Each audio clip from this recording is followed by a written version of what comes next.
Christian Borle won his second Tony Award for his performance as Shakespeare in Something Rotten. We're here tonight at the St James Theatre to catch up with the smash alum and find out if it's still hard to be the bard. Two-time Tony winner Christian Borle. Thank you for doing this. My pleasure. How was that night, winning the second Tony this summer? It was really quite surreal, obviously very lovely. I was nervous. But when the best case scenario happens, I was elated for the rest of the night. And still kind of am. I've been riding it for a while. You gave a beautiful speech. Thank you. And then the next night, I saw you do the Bombshell concert.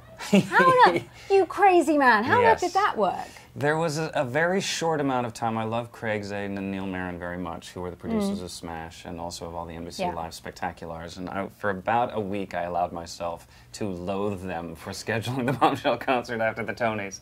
But it was such... I was still riding high from the night before, obviously. You show up for the day and everyone's saying nice things, and so I was buoyed by that. I drank a lot of coffee. Okay. And then the event was so special and such a happy reunion for so many of us that it was just, I coasted by on sheer love. Might you reunion again on Broadway with them all? I don't think I would, because if they do you wrote Bombshell, I wrote it. Yeah. So I'm only going to be collecting fake royalty checks as one of the writers. Fair enough. Now, obviously, you won your Tony for Something Rotten. Did it change your performance every night at St James after you won it? Do you have a bigger codpiece? Are you strutting in a different way? I mean, did it change? I was a little more self-conscious about, like, you know, I already as a moderately humble person have a little bit of trouble reconciling the fact that I'm playing such a raging narcissist.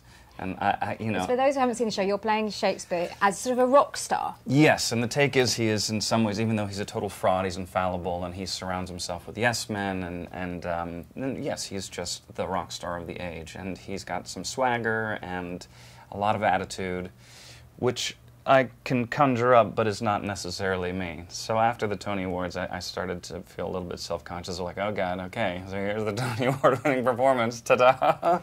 But no, it's all been fine. Now, for those who haven't been welcomed to the Renaissance yet, tell me a bit about the premise of the show. It takes place in the 90s, the 1590s, and it's a story about two sweet, hapless brothers, the Bottom brothers, Nick and Nigel Bottom, who have a theater troupe and are trying to write the next great play, who just happen to be living under the shadow of William Shakespeare, who's at the height of his fame and power. And in order to kind of compete, Nick Bottom gets the bright idea to go to Soothsayer Alley to ask Nostradamus, the soothsayer, what the next great thing in the theater is going to be. And through an hilarious and show-stopping number called a musical. Which you saw at the Tonys. Yes. Yeah. But only a cut, so if you want to come see the whole thing, come see the show. And so he realizes that the next big thing is a musical, and so they put on a musical to try to compete with Shakespeare. Mayhem ensues. Now, obviously you're in a long-running show. It's a marathon, isn't it? How hard is it to be the bard, to be here 8 shows a week and actually get through the performances? The really happy part of it is everybody in the company and everybody in the cast and crew and orchestra is happy to be here and grateful and has a life. So the dynamic here and the morale is really high, and we all keep each other laughing and keep each other nourished and hydrated. That sounded weird, but we do with like Schmackery's cookies and things like that. But we love Schmackery's. We do. We do. We do, and they've been very kind to us. Thank you. But you know, I have the lucky part in that I have kind of the fancy star entrance, which is really like 45 minutes into the show. So I sit over in that chair, and I have been reading this whole year. We saw you on the vlogs reading. Yes, it's a nice 45-minute chunk every day that I get to listen to my friends, kill it, kind of like gauge the audience, listen to how they're doing the jokes differently. But I get to read, and then I put on the leather pants. And then it's just like a straight shot to the end. And you also get to do the odd excursion. You were at the White House with a codpiece right in front of Michelle Obama's face, I seem to recall seeing over Thanksgiving. That did happen. That was a surreal and amazing trip to be invited in the first place. I couldn't believe it. And we got there, and it actually was very fun to experience the absurd protocol of obviously everything that's required getting into the White House. And then, you know, waiting for that incredibly busy, powerful woman, Michelle Obama, to kind of fit us nincompoops into her agenda was fascinating. And we had, in some ways, like free reign of the White House. We could walk around, and they were incredibly gracious hosts. And then she was in the next room, and we were all taking a picture, and you just kind of see her from afar, taller than everybody else in the room, and so gracious and poised and warm and kind. And it was really the first time in a very long time that I've left a room or having met somebody like that I just kind of kept like looking over my shoulder and wanting to savor every moment of it. But I also wanted to make sure that when I met her, I was not wearing the codpiece and costume. I was like, if I'm meeting Michelle Obama, I'm going to be wearing a suit. And so we were all kind of dressed very nicely, and then, yeah, I had to go and strap on the codpiece, and she was right there with her sweet mother. Anyway. And you were eye level, yes. Yes, she was eye level. Let's just say the stage was raised, so she was getting a very special performance of something wrong. Now, I need to ask you about the Wiz Live. You obviously did the Sound of Music Live, and then Peter Pan Live. Yes. Correct. Did you DVR the Wiz Live, or you were just like, I oh, thank did. goodness No, I don't have to do this? I actually, with a couple of my pirate buddies from Peter Pan, I ran home right after the show, and we started it and watched it, and it was amazing. Now, I watched Peter Pan Live at Michael Riedel's last year. We're friends, I don't know how. We had a viewing party. Your arms, as we all know, I mean, everyone was very impressed with the viewing party, with the whole Twitter thing. That just has run and run. Christian Borle Arms still exists on Twitter. Yeah. I mean... Yeah, I have to clarify, that's not me, so I don't run that page. No, actually, like, at that time, because it was like a left-turn take on Peter Pan, and that Christopher Walken was going to be Captain Hook, and it was kind of unconventional that I was playing Smee, and we were just trying to kind of think, like, justify any of it, and I just thought of Smee as... The only way I could justify Smee was if he used to be like the most fearsome pirate who was like a tank, who was like his bodyguard, who had been hit in the head too many times and taken too many drugs, so he ended up kind of being like a concussed, aging rock star. It didn't play that way, but that was my intention. Would you do another one?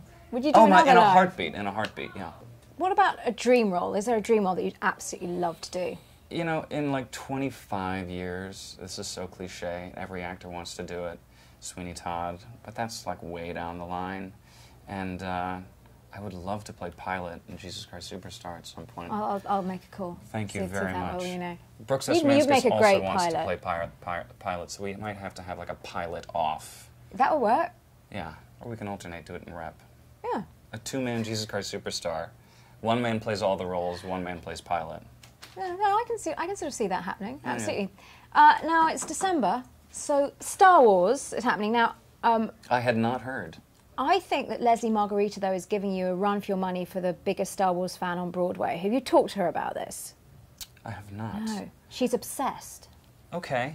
And what are her credentials? What makes her more qualified than I am? Okay, so what are your qualifications? What's the point? Don't try to frighten us with your sorcerer's ways, Lord Vader. Your sad devotion to that ancient religion hasn't helped you conjure up the stolen data tapes, or given you clairvoyance enough to find the rebels hidden... I mean, very good. Thanks. Who did you want to be in Star Wars when you were a little? Well, when I was a kid, I was more of a Luke Skywalker type, obviously. Yeah. But everyone wanted to be Han Solo. So, you know, that was that. And I still want a Wookiee. Well, I think everyone wants a Wookiee. Yeah, very nurturing. And are you still a huge comic book fan? I was reading about that. Every Wednesday I go to the comic store. Although it's taken a mighty dip. Comics are in a sorry state of affairs right now. I don't know if it's because of the glut of comic book movies. Would you ever like to be in a comic book movie? Is there a dream role? Yes. I mean, who wouldn't want to run around and act like that and do stupid stunts? No, I'm a huge Marvel fan. I actually think the best thing that's out there right now are the things that Marvel's doing on Netflix. I did really like Daredevil. I liked a lot of Jessica Jones. And I'm waiting for Captain America with bated breath. And do you still draw? Because apparently not you're very so much anymore anymore. than I used to. I've lost the knack. Oh, well, now listen, I always end on this question because I like to bring it back to the show. Okay. What do you hope audiences take away from Something Rotten? I really hope that people just laugh a lot and appreciate the fact that what we're all trying to do and what the story is trying to do is just be incredibly well-intentioned, that there's not a lot of nastiness on stage, and to appreciate a little bit of originality in this day and age. Christian Borle, two-time Tony winner. Thank you very much. My pleasure. My pleasure.